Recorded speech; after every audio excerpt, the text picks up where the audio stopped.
Hey Wargamers, Happy New Year. Today was the New Year open day at Warhammer World, where we learned a ton about what is coming up for us over the next few months, including Book 5 of the Psychic Awakening campaign, The Greater Good. Now, we've known about that for a while, and of course we could infer that that had to deal with Tau, but the big question has been, what is our new model going to be? And the answer is technically 3 models, because we are getting a new Shadowsun sculpt. Now, this is long overdue, of course. Shadowsun has needed a new sculpt, especially because her previous sculpt was only available in fine cast. So we need a new Shadowsun sculpt, and she, of course, comes with drones, so you get new drones too.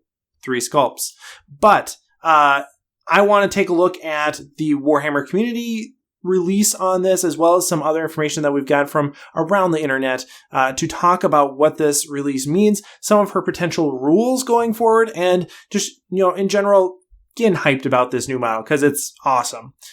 Now, the Warhammer community site says that she is going to come with a whole new arsenal of weapons, from a flechette launcher to a light missile pod. The flechette launcher is probably going to be like a pistol like we see on the Yvara, only at a smaller scale. And then the light missile pod is probably going to be like Assault 1, Strength 7 type of thing. I'm assuming it's basically a missile pod that either has fewer shots or is at a lower strength. Either one of those would make sense. And then she has a choice of tank-busting high-energy fusion blasters or Space Marine melting dispersed fusion blasters. And when we look at the back of the box, we can get a better idea of what these weapons are going to look like. The high-energy fusion blaster on the upper left and the dispersed fusion blaster up on the upper right. The distinguishing feature between these is going to be the number of canisters, it seems.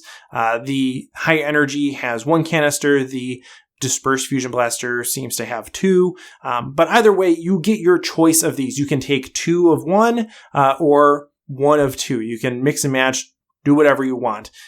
As far as potential rules for these, I think kind of the intuitive way to go with it is that the high energy fusion blaster is just going to be, a better fusion blaster. It's going to be strength 9, maybe 24-inch range, something like that makes a lot of sense to me. Just upping the damage a little bit, upping the punch just a little bit. How much of a difference does strength 9 versus strength 8 make? Pretty big difference if you're firing at something toughness 8. So that alone, I think, is a valuable change if that were to happen. Having a 24-inch range also makes a huge difference. That means that your melter range is 12 as opposed to 9. So valuable there, potentially. The dispersed fusion blaster probably goes the other way. I'm assuming it's going to have more shots, maybe Assault 3, maybe something more like basically maybe like an amped up plasma rifle. So maybe strength 6, strength 7, D3 damage, something like that. It's meant to be taking out Space Marines, which again is really the job of plasma rifles. So, I'm expecting it to be like a little bit more plasma-y than fusion-y, but yeah, we'll see. Something like that. Maybe it will have a rule where within half range it gets more shots, something like that. Something has to trigger off the half range, the melta range type of mechanic. So I could see something like that too. But again, that's essentially rapid fire at that point. So I'm more curious about what this version is going to be than the high energy fusion blaster. I think that's kind of a very straight path forward as far as what that means for the rule set. The dispersed fusion blaster, the more shots, the weaker you make those shots, the more it kind of overlaps with cyclic ion blasters and plasma rifles. And so I'm really curious about what that is really going to mean. My guess is that we'll probably still lean more towards the high energy fusion blaster, just because if we are weakening a fusion blaster, it again overlaps. And there's other ways we can get that weaker firepower. Fusion blasters are a, class of their own in terms of punching power. So having that on Chaston, I think, is still going to be probably the way to go, but, we'll have to see the rules to find out. She also has her 2 drones, and in the Warhammer community article, it doesn't actually say what these are, but now on the back of the box, we can see very clearly what they are. The MV62 command link drone probably is going to work exactly like it does in the existing rule set, allowing a unit within 12 to reroll their 1s. Makes sense. Pretty good rule to have on a drone. So yeah, let's assume that will stay the same. What is different and new is the MV-37 Advanced Guardian drone. She doesn't just have a special souped up shield drone. Now she has this special Guardian drone, which could do, probably one of two things. One is it could just give her a better Guardian drone save, right? So Guardian drones give Fire Warriors a 5-up invulnerable save. This Guardian drone is advanced, so probably would give her a 4-up invulnerable save. Makes sense. A little bit more optimistic outcome would be if it gave any unit within 12 inches, just like the Command Link drone, a 4-up invulnerable save instead, allowing you to spread that invulnerable save out a little bit more would be useful, especially because Shadowsun is a character. So having that invulnerable save is not always going to be as advantageous as being able to spread it to a different unit.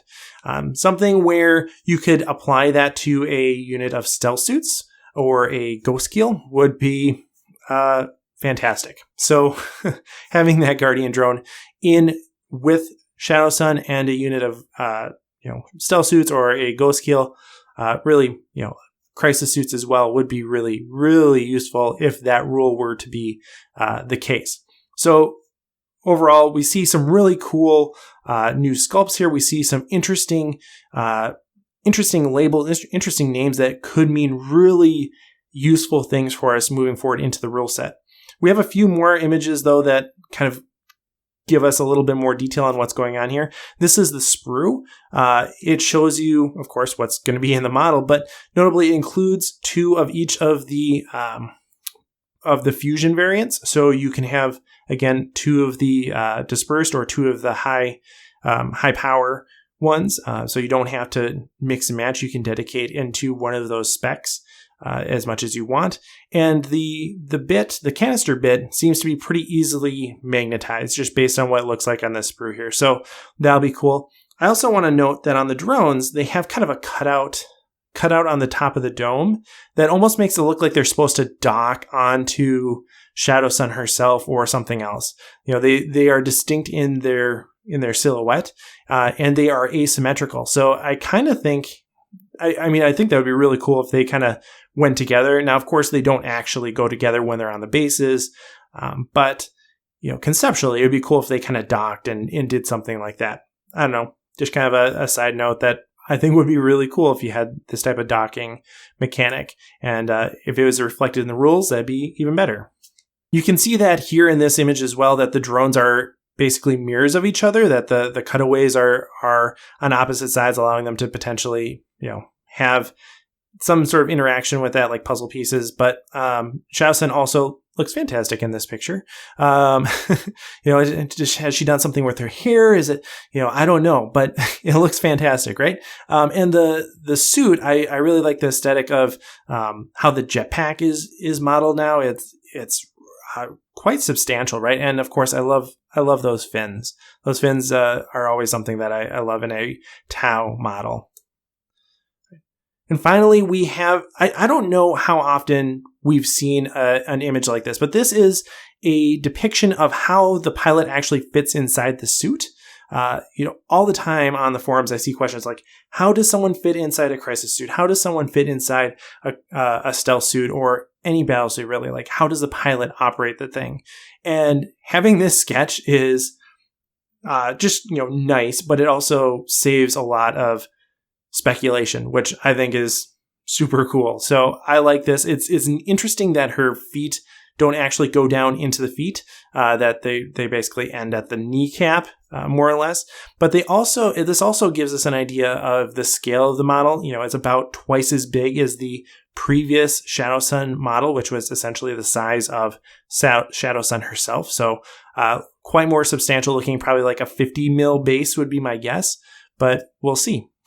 So yeah, I am super hyped about this new Shadowsun model. I think we're going to have tons of great options with her. One of the big things that I think is going to be a question going forward is, what does this mean for her ability to provide the buffs that we use her for currently?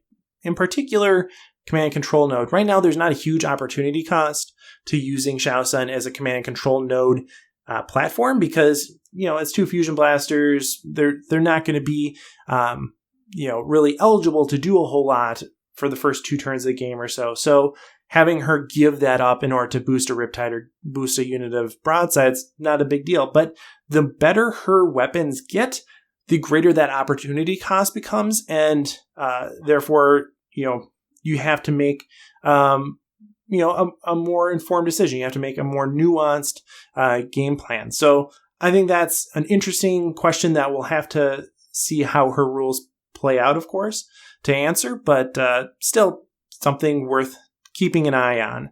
Additionally, her points are probably going to go up. I can't imagine her staying at her current price point with all these new abilities.